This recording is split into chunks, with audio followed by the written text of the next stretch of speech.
नमस्कार विद्यार्थी मित्रांनो, परत एकदा आपले स्वागत आहे MPSC अकॅडमी या आपल्या यूट्यूब चॅनलवर नवीन असाल तर चॅनलला सबस्क्राईब करा, बेल आयकन दाबा आणि सर्वात महत्त्वाचं म्हणजे व्हिडिओला लाईक करा. हा व्हिडिओ आपल्या मित्रांपर्यंत नक्की शेअर करा. चला तर मग आजच्या अभ्यासपूर्ण व्हिडिओला सुरुवात करूया. आणि विद्यार्थी मित्रांनो, या व्हिडिओमध्ये MPSC कंबाईन ग्रुप बी असेल, ग्रुप सी असेल, तसेच सर्व सरळ सेवा भरती असेल, त्यासाठी हा विषय अगदी महत्त्वाचा आहे. त्यामुळे हा व्हिडिओ शेवटपर्यंत नक्की पहा. सर्वांना नमस्कार. तर विद्यार्थी मित्रांनो, आजच्या लाईव्ह क्लासमध्ये आपण पचनसंस्था म्हणजेच डायजेस्टिव्ह सिस्टम या अत्यंत महत्त्वाच्या घटकाचा सविस्तर अभ्यास करणार आहोत. आपण आपल्या पुस्तकातील स्लाइड्स क्रमानुसार वाचणार आहोत आणि त्यामागचं विज्ञान अतिशय सोप्या भाषेत समजून घेणार आहोत. आजचा आपला मुख्य उद्देश हाच आहे की आपण जो अन्नाचा घास घेतो तिथपासून ते पचनाच्या अंतिम टप्प्यापर्यंत शरीराच्या आत नक्की काय काय घडतं हे पूर्णपणे समजून घेणे. अगदी बरोबर. आणि स्पर्धा परीक्षांच्या दृष्टीने विज्ञान विषयात पचनसंस्था हा अत्यंत स्कोरिंग आणि जास्त प्रश्न विचारला जाणारा घटक आहे. आपण जटिल अन्नाचे साध्या घटकात कसे रूपांतर होते याचा हा संपूर्ण प्रवास पाहणार आहोत. कुठलाही अवघड शब्द न वापरता परीक्षेला नेमकं काय विचारलं जातं आणि ते कसं लक्षात ठेवायचं यावर आपला भर असेल. आपण स्लाइडनुसार पुढे जाऊया, जेणेकरून एकही मुद्दा सुटणार नाही. नक्कीच. तर आपण लगेच स्लाइड 1 पासून सुरुवात करूया. इथे पचनसंस्थेची ओळख दिली आहे. मी स्लाइडवरील माहिती वाचते. अन्न ही सर्व सजीवांची मूलभूत गरज आहे. अन्नातील महत्त्वाचे जास्त प्रमाणात लागणारे आवश्यक घटक म्हणजेच कर्बोदके, कार्बोहायड्रेट्स, प्रथिने, प्रोटीन्स व मेद, फॅट्स होय. आपण जे जटिल कॉम्प्लेक्स अन्न खातो ते रक्तात शोषले जाऊ शकत नाही. म्हणूनच जटिल अन्नाचे साध्या पिष्टमय अन्नात रूपांतर करण्याच्या क्रियेला पचन म्हणतात. ही क्रिया पचनसंस्थेद्वारे भौतिक आणि जैवरासायनिक पद्धतीने केली जाते. म्हणजे सरळ भाषेत सांगायचं तर आपण खाल्लेली पोळी किंवा भात शरीर थेट वापरू शकत नाही, बरोबर? हो, अगदी बरोबर. आपल्या पेशी खूप सूक्ष्म असतात.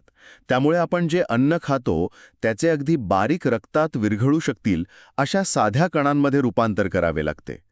भौतिक पद्धती म्हणजे दात वापरून अन्न चावणे आणि त्याचे तुकडे करणे, आणि जैवरासायनिक पद्धती म्हणजे शरीरातील विविध विकरे किंवा एन्झाईम्स वापरून त्या अन्नाचे रासायनिक विघटन करणे. मानवी पचनसंस्था ही प्रामुख्याने 2 भागांची बनलेली आहे. पहिला भाग म्हणजे अन्ननलिका, ज्याला आपण एलिमेंटरी कॅनल म्हणतो, आणि दुसरा भाग म्हणजे पचनग्रंथी, डायजेस्टिव्ह ग्लँड्स.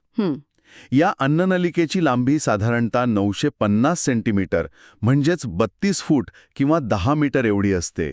मुखापासून सुरू होऊन ग्रासणी, ग्रासिका, जठर, लहान आतडे, मोठे आतडे, मलाशय आणि शेवटी गुदद्वारापर्यंत हा 32 फुटांचा मार्ग आपल्या शरीरात अत्यंत कल्पकतेने गुंडाळून ठेवलेला असतो. बापरे, 32 फूट लांब नळी आपल्या शरीरात आहे हे खरोखरच आश्चर्यकारक आहे.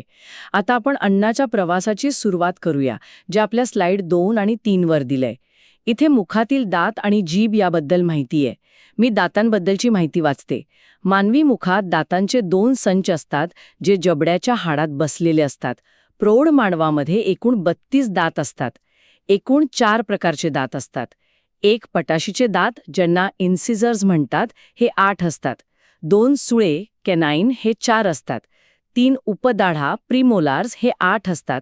आणि 4 दाढा, मोलार्स, हे 12 असतात. स्लाइडवर दातांचे सूत्र, डेंटल फॉर्म्युला दिले. 2123/2123. हे सूत्र थोडे गणितासारखे वाटतंय. हे नेमकं कसं लक्षात ठेवायचं? हे सूत्र खूप सोपे आहे आणि परीक्षेसाठी महत्वाचे आहे. 2123/2123. म्हणजे तुम्ही तुमच्या जबड्याचा फक्त एका बाजूचा विचार करा. मध्यभागापासून सुरुवात केली तर वरच्या बाजूला समोरचे 2 पटाशीचे दात, त्यानंतर 1 टोकदार सुळा, त्यानंतर 2 उपदाढा आणि शेवटी 3 दाढा. असेच खालच्या बाजूला. यांची बेरीज केली तर एका बाजूला 16 आणि दुसऱ्या बाजूला 16 असे एकूण 32 दात होतात. अच्छा, म्हणजे हा फक्त अर्ध्या जबड्याचा फॉर्म्युला आहे. हो, अगदी तसंच. आणि इथे स्लाइडवरील इंटरेस्टिंग फॅक्ट्सकडे लक्ष द्या. 16 ते 17 वर्षांच्या मुलांमध्ये केवळ 28च दात असतात. उरलेले 4 दात नंतर येतात, ज्यांना आपण अक्कलदाढ किंवा विस्डम टीथ म्हणतो. उत्क्रांतीच्या हजारो वर्षांच्या प्रवासात मानवाने अन्न शिजवून खायला सुरुवात केली. त्यामुळं आता आपल्याला कच्चे कडक अन्न चावण्याची तेवढी गरज उरलेली नाही. परिणामी या पत्कल दाढा आता अवशेषांगी दात म्हणजे वेस्टिजियल ऑर्गन मानल्या जातात. म्हणजेच उत्क्रांतीचा हा एक जिवंत पुरावा आपल्या तोंडातच आहे. याच स्लाइडवर पुढे इनामलचा उल्लेख आहे, जे शरीरातील सर्वात कठीण आवरण आहे. पण जर हे इतकं कठीण आहे, तर चॉकलेट खाल्ल्यावर त्याला कीड कशी लागते? हा खूप चांगला प्रश्न आहे. इनॅमल हे कॅल्शियम फॉस्फेटचे बनलेले असते आणि ते हाडांपेक्षाही कठीण असते. पण जेव्हा आपण जास्त गोड खातो तेव्हा आपल्या तोंडातील जीवाणू त्या साखरेवर प्रक्रिया करून आम्ल म्हणजे ॲसिड तयार करतात. हे आम्ल सतत इनॅमलच्या संपर्कात राहिल्याने ते विरघळायला लागते आणि मग दाताला कीड लागते. म्हणूनच गोड खाल्ल्यावर चूळ भरणे आवश्यक असते. समजलं. आता मी जिभेबद्दल वाचते. जिभेचे कार्य चव ओळखणे आहे. जिभेवर चव ओळखणाऱ्या रुचिकलिका टेस्ट बड्स असतात. जिभेच्या अग्रभागी गोड चव, कडांना खारट व आंबट चव आणि मागील बाजूस कडू चव ओळखली जाते. तसंच लाळ ग्रंथींबद्दल म्हणजे सलायव्हरी ग्लँड्सबद्दल लिहिलंय की मुखामध्ये असलेल्या 3 जोड्या लाळ स्रवतात.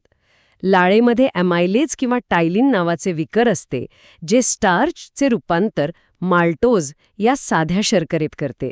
तसंच लाळेत लायसोझाईम असते, जे जीवाणूंचा नाश करते. बघा विद्यार्थी मित्रांनो, पचनाची पहिली पायरी इथूनच सुरू होते. जेव्हा आपण भाकरीचा तुकडा जास्त वेळ चावतो तेव्हा तो आपल्याला गोड लागायला लागतो, हे तुम्ही अनुभवलं असेल. हो, नक्कीच. याचं मुख्य कारण म्हणजे लाळेतील हे अमायलेज विकर अन्नातील गुंतागुंतीच्या स्टार्चचे रूपांतर माल्टोज या साध्या साखरेत करत असते आणि लायसोझाईम हे तर आपलं पहिलं सिक्युरिटी गार्ड आहे. अन्नातून जे काही हानिकारक जीवाणू तोंडात प्रवेश करतात त्यांना तिथेच मारून टाकण्याचं काम हे विकर करतं. खूप छान माहिती. आता अन्न तोंडातून पुढे कुठे जातं हे आपण स्लाइड 4 वर पाहूया. इथे घसा, फॅरिंग्स, ग्रासिका, इसोफॅगस आणि जठर स्टमकबद्दल माहिती आहे. लाळ ग्रंथींच्या 3 जोड्या इथे दिल्या आहेत: कर्णमूल, अधोहनू आणि अधोजिव्हा. मुखानंतर घसा येतो, जो अन्न आणि हवा यांचा सामायिक मार्ग आहे. इथे एपोग्लॉटिस म्हणजेच अधिघालद्वार असते. ग्रासिका ही घशापासून जठरापर्यंत अन्नाचे वहन करते, जिची लांबी 25 सेमी असते आणि यात कोणतेही पचन होत नाही. पण मला एक प्रश्न पडलाय, अन्न आणि हवा यांचा मार्ग एकच असेल तर अन्न चुकून फुफ्फुसात जात नाही का? तिथेच ॲपोग्लॉटिसची भूमिका महत्त्वाची ठरते. हे एका ट्रॅफिक पोलिसासारखं काम करतं. जेव्हा आपण श्वास घेतो तेव्हा हा मार्ग मोकळा असतो. पण जेव्हा आपण अन्नाचा घास गिळतो तेव्हा हे ॲपोग्लॉटिस श्वासनलिकेवर एका झाकणासारखे बंद होते, जेणेकरून अन्न फक्त अन्ननलिकेतच जाईल. म्हणजे श्वासनलिका पूर्णपणे बंद होते त्या क्षणी. हो. आणि कधीकधी आपण जेवताना बोलतो किंवा हसतो तेव्हा या ट्रॅफिक पोलिसाचं लक्ष विचलित होतं आणि झाकण वेळेवर बंद होत नाही. मग अन्नाचा कण श्वासनलिकेत जातो आणि आपल्याला जोरदार ठसका लागतो. यानंतर हे अन्न ग्रासिकेतून परिसंचलन क्रियेद्वारे म्हणजेच पेरिस्टाल्सिसमुळे स्नायूंच्या आकुंचन आणि प्रसरणामुळे हळूहळू खाली जठरात ढकलले जाते. आणि हे जठर कसं काम करतं ते या स्लाइडवर दिलंय. जठर हे इंग्रजी जे आकाराचे असून शरीराच्या डाव्या बाजूस असते. यामध्ये 4 ते 5 तासांसाठी अन्न साठवले जाते. जठरातील ग्रंथींमधून जठर रस, गॅस्ट्रिक ज्यूस स्रवतो. या रसात 3 प्रमुख घटक असतात. 1. पेप्सिन विकर, जे प्रथिनांचे ॲमिनो आम्लात रूपांतर करते. 2.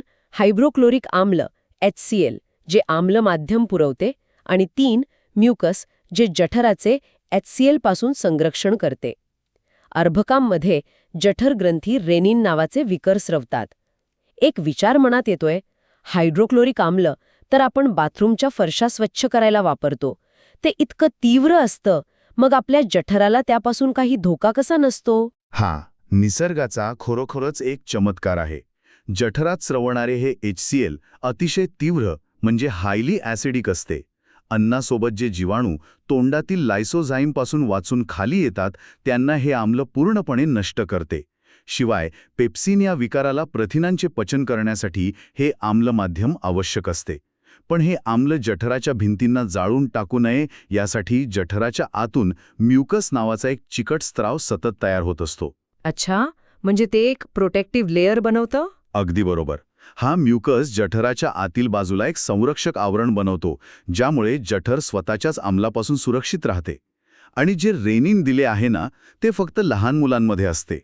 ते आईच्या दुधातील प्रथिनांचे दही बनवून त्याचे पचन करायला मदत करते. मोठ्या माणसांमध्ये हे काम पेप्सिनस करते. अन्नाचा हा प्रवास खूपच रंजक होत चाललाय. आता आपण स्लाइड 5 कडे वळूया, जिथे जठरातून अन्न लहान आतड्यात स्मॉल इंटेस्टाईनमध्ये प्रवेश करते. मी स्लाइड वाचते. लहान आतडे अन्ननलिकेचा सर्वात लांब भाग आहे. याची लांबी 5 ते 6 मीटर असते. याचे 3 भाग आहेत: अंत्राग्र डिओडेनम, मध्यांत्र जेजुनम आणि शेषांत्र इलियम, जिथे सर्वात जास्त शोषण होते. येथे थोडक्यात महत्त्वाचा असा एक रकाना आहे, ज्यात लिहिलंय की मानवी लाळोत्पादक ग्रंथी दिवसाला साधारणतः 1.5 लिटर लाळ स्रवतात. तसेच जेवण करताना कपाळ व मानेवर खूप घाम येणे याला फ्रेज सिंड्रोम म्हणतात.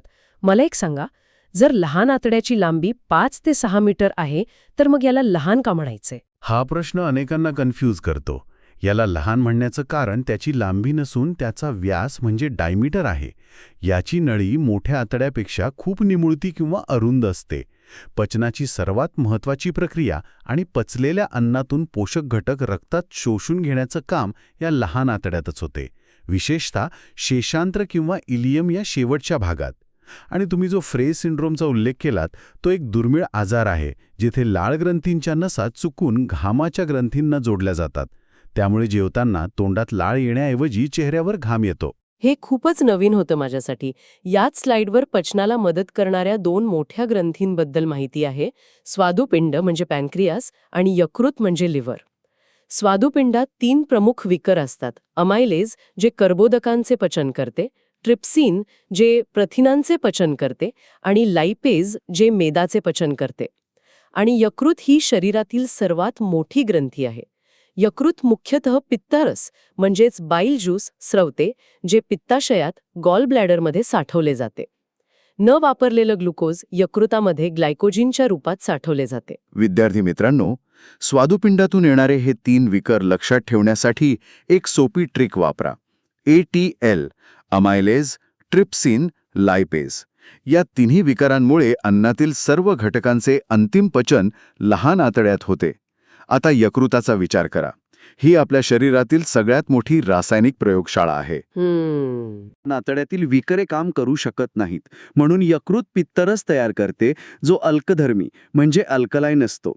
हा पित्तरस त्या अन्नात मिसळून त्याला शांत करतो, न्यूट्रल करतो. आणि शरीरात जी जास्तीची ऊर्जा तयार होते, ती यकृत ग्लायकोजेनच्या रूपात साठवून ठेवते. जेव्हा आपण उपवास करतो, तेव्हा यात साठवलेल्या ग्लायकोजेनचे पुन्हा ग्लुकोजमध्ये रूपांतर करून शरीराला ऊर्जा दिली जाते. म्हणजे यकृत एक प्रकारची बॅटरी बँक आहे असं म्हणता येईल. आता अन्नातील सर्व पोषक घटक शोषले गेले आहेत. उरलेले अन्न स्लाइड 6 नुसार मोठ्या आतड्यात लार्ज इंटेस्टाईनमध्ये जाते. स्लाइडच्या सुरुवातीला लहान आतड्यातील उद्वर्ध विलायबद्दल लिहिले आहेत. आतड्यातील भित्तिकेला बोटांसारखे लहान उंचवटे असतात, त्यांना विलाय म्हणतात, जे अन्न शोषणास मदत करतात. त्यानंतर मोठ्या आतड्याचे 3 भाग दिले आहेत. 1 अंधांत्र सीकम, ज्याला अपेंडिक्स जोडलेला असतो.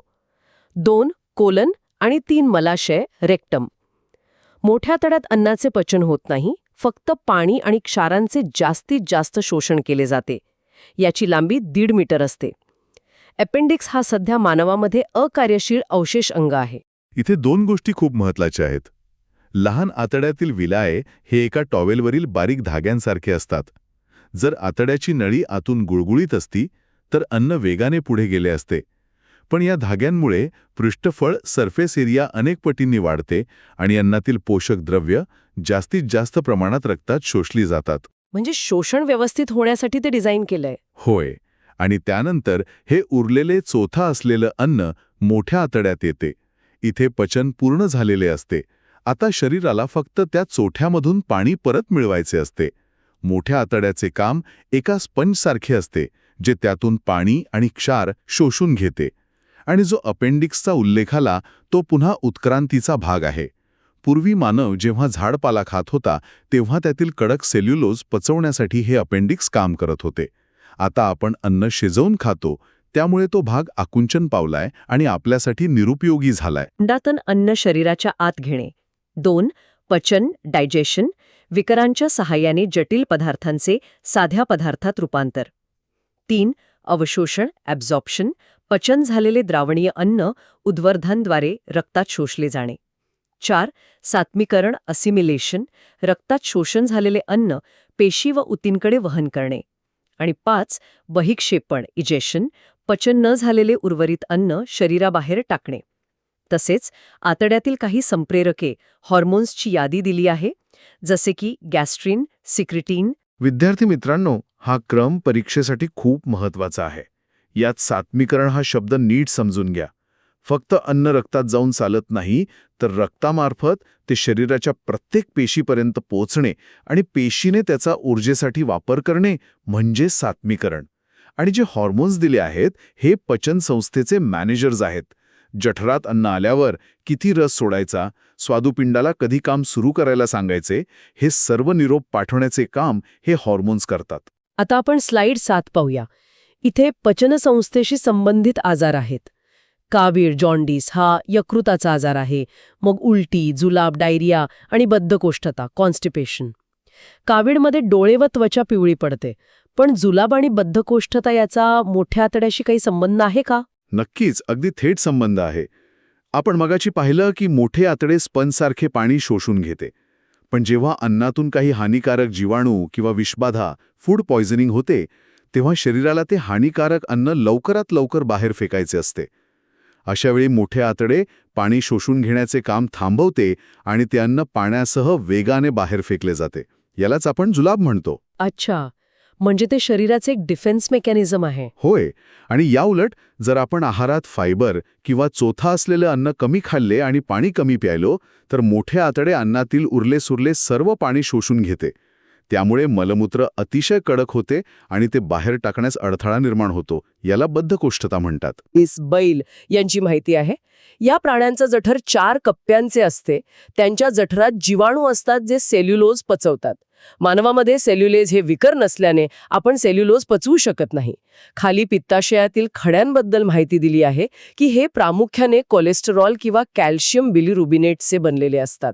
आपण गवत का खाऊ शकत नाही याचं उत्तर इथे मिळतं. गवतात सेल्युलोज असते आणि आपल्याकडे ते पचवणारं सेल्युलेज विकर नसते. पण गाई म्हैस जेव्हा गवत खातात तेव्हा ते न चावता थेट पहिल्या मोठ्या कप्प्यात साठवतात. तिथे असलेले सूक्ष्मजीव त्या सेल्युलोजवर प्रक्रिया करतात. मग निवांत बसल्यावर हे प्राणी तेच अन्न पुन्हा तोंडात आणून शांतपणे चावतात. ही निसर्गाची एक अत्यंत गुंतागुंतीची पण यशस्वी पचन यंत्रणा आहे. यकृताने बनवलेला पित्तरस पित्ताशयात साठवला जातो. जेव्हा कोलेस्टेरॉलचं प्रमाण वाढते तेव्हा त्याचे खडे बनतात आणि या पित्तरसाचा मार्ग ब्लॉक करतात, ज्यामुळे पचनाच्या गंभीर समस्या निर्माण होतात. आता आपण स्लाइड 8 वर आलो आहोत. इथे इम्पॉर्टंट पॉइंट्स दिले आहेत. 1. शाकाहारी प्राण्यांचे लहान आतडे मांसाहारी प्राण्यांपेक्षा जास्त लांब असते. 2. मानवी आयुष्यात एकूण 52 दात येतात, म्हणजे 20 दुधाचे दात जे पडून परत येतात आणि 32 कायमचे दात. 3. उंटाच्या पाठीवरील कुबडात मेद फॅट साठवलेले असते. उपाशीपोटी हे मेद ऊर्जा म्हणून वापरले जाते. मला वाटायचं उंट आपल्या कुबडात पाण्याचा साठा करतो. हा अनेकांचा गैरसमज आहे. उंट कुबडात पाणी नाही तर चरबी साठवतो. वाळवंटात जेव्हा अनेक दिवस अन्न पाणी मिळत नाही तेव्हा उंटाचे शरीर या चरबीचं ज्वलन करून ऊर्जा मिळवते. या रासायनिक प्रक्रियेदरम्यान बाय प्रॉडक्ट म्हणून हायड्रोजन वायू तयार होतो, जो ऑक्सिजनशी मिसळून शरीरातच पाणी मेटाबॉलिक वॉटर तयार करतो. म्हणजे त्याला बाहेरून पाणी पिण्याची गरजच लागत नाही. आणि मगाशी जो मुद्दा होता, शाकाहारी प्राण्यांचे आतडे लांब का असते? कारण वनस्पतींचे सेल्युलोज पचायला खूप वेळ लागतो. लांब आतड्यामधून प्रवास करताना या पचनासाठी पुरेसा वेळ मिळतो. मांस लवकर पचते, त्यामुळे वाघ सिंहांचे आतडे तुलनेने आखूड असते. क्या बात है. म्हणजे निसर्गाचे ही इंजिनिअरिंग खरंच थक्क करणारे आहे. यकृताचे वजन साधारण 1.5 किलो असते आणि ते उजव्या बाजूला असते. यकृत vitamin A, D, K, B12 तयार करते. 1 ग्रॅम कर्बोदके किंवा प्रथिने यातून 4 किलो कॅलरीज ऊर्जा मिळते. पण 1 ग्रॅम मेदमधून 9 किलो कॅलरीज ऊर्जा मिळते. क्वॉशिओरकॉर आणि मरॅस्मस हे प्रथिनांच्या कमतरतेमुळे होणारे आजार आहेत. यकृत हेपॅरिन नावाचा घटक तयार करते, जो रक्त गोठू देत नाही. हे सर्व मुद्दे परीक्षेत थेट विचारले जातात. मेद किंवा चरबीमधून दुप्पट म्हणजे 9 किलो कॅलरीज ऊर्जा मिळते. म्हणूनच जेव्हा आपण तेलकट किंवा तुपकट पदार्थ खातो तेव्हा शरीरात अचानक खूप जास्त कॅलरीज जातात आणि त्या वापरल्या न गेल्याने वजन वाढते. क्वॉशिओरकॉर आणि मरास्मस हे लहान मुलांमधील कुपोषणाचे आजार आहेत. जेव्हा मुलांना आहारात पुरेशी प्रथिने मिळत नाहीत तेव्हा त्यांची वाढ खुंटते, पोट पुढे येते. आणि हेपॅरिनबद्दल काय सांगाल? हिपॅरिन हा घटक खूप क्रिटिकल आहे. आपल्याला जखम झाली की रक्त बाहेर आल्यावर लगेच गोठते, ज्यामुळे रक्तस्राव थांबतो. पण मग रक्तवाहिन्यांचे आत वाहताना रक्त का गोठत नाही? कारण यकृत सतत हेपॅरिन रक्तात मिसळत असते, जे रक्ताला प्रवाही ठेवायचं काम करतं. हे पॉइंट्स खरंच खूप महत्वाचे आहेत. आता आपण शेवटच्या स्लाइड 9 वर आलो आहोत. इथे MPSC अंतर्गत विचारलेले मागील वर्षांचे प्रश्न 2011 ते 2021 दिले आहेत. उदाहरणार्थ, मानवी शरीरातील सर्वात मोठी ग्रंथी कोणती? मानवी पचनसंस्थेत सेल्युलोज पचवणारे विकर कोणते? पित्त हे कोणत्या अवयवात तयार होते? विद्यार्थी मित्रांनो, तुम्ही जर लक्ष दिले असेल तर आत्तापर्यंत स्लाइड 1 ते 8 मध्ये आपण ज्या सर्व गोष्टींवर चर्चा केली तेच आयोगाचे प्रश्न आहेत. सर्वात मोठी ग्रंथी यकृत, सेल्युलोज पचवणारे विकर मानवात ते नसते, पित्त कुठे तयार होते? यकृतात. यावरून तुम्हाला समजले असेल की आपण घेतलेला हा लाईव्ह क्लास आणि या स्लाइड्स परीक्षेसाठी किती अचूक आहेत. तुम्ही फक्त या चर्चेतील कन्सेप्ट्स लक्षात ठेवले तरी तुमचे मार्क्स पक्के आहेत. तर विद्यार्थी मित्रांनो, आज आपण अन्नाच्या एका साध्या घासापासून ते पचनाच्या 5 पायऱ्यांपर्यंतचा पूर्ण प्रवास स्लाइड्सच्या माध्यमातून अतिशय सविस्तर पाहिला. दात कसे काम करतात, जठरातील आम्लाचे महत्त्व, लहान आतड्याची लांबी आणि यकृतासारख्या मोठ्या ग्रंथीचे कार्य, या सर्व गोष्टी आपण समजून घेतल्या. जाता जाता मला तुम्हा सर्व विद्यार्थी मित्रांना विचार करण्यासाठी एक मुद्दा द्यायचा आहे. आपली ही पचन संस्था हजारो वर्षांपासून नैसर्गिक फायबरयुक्त अन्नावर प्रक्रिया करण्यासाठी विकसित झालेली आहे. पण आजकाल आपण जे अतिप्रक्रिया केलेले फास्ट फूड खातो, ज्यामध्ये फायबर अजिबात नसते आणि रसायने असतात, त्याचा आपल्या आतड्यातील उपयुक्त सूक्ष्मजीवांवर काय परिणाम होत असेल? या कृत्रिम अन्नामुळे आपल्या निसर्गदत्त पचनसंस्थेला किती मोठा संघर्ष करावा लागत असेल? यावर नक्की विचार करा आणि याबद्दल अधिक माहिती वाचण्याचा प्रयत्न करा. हा खरंच विचार करायला लावणारा मुद्दा आहे. सर्वांनी यावर नक्की चिंतन करा. तर विद्यार्थी मित्रांनो, आजचा हा आपला अभ्यासपूर्ण व्हिडिओ आपण इथेच थांबूया. मला खात्री आहे की तुम्हाला पचनसंस्था हा घटक आता पूर्णपणे समजला असेल. तुम्हाला परीक्षेसाठी खूप खूप शुभेच्छा. भेटूया पुढच्या अशाच एका नवीन आणि माहितीपूर्ण व्हिडिओमध्ये. अभ्यास करत रहा आणि चॅनलला जोडलेले रहा. धन्यवाद.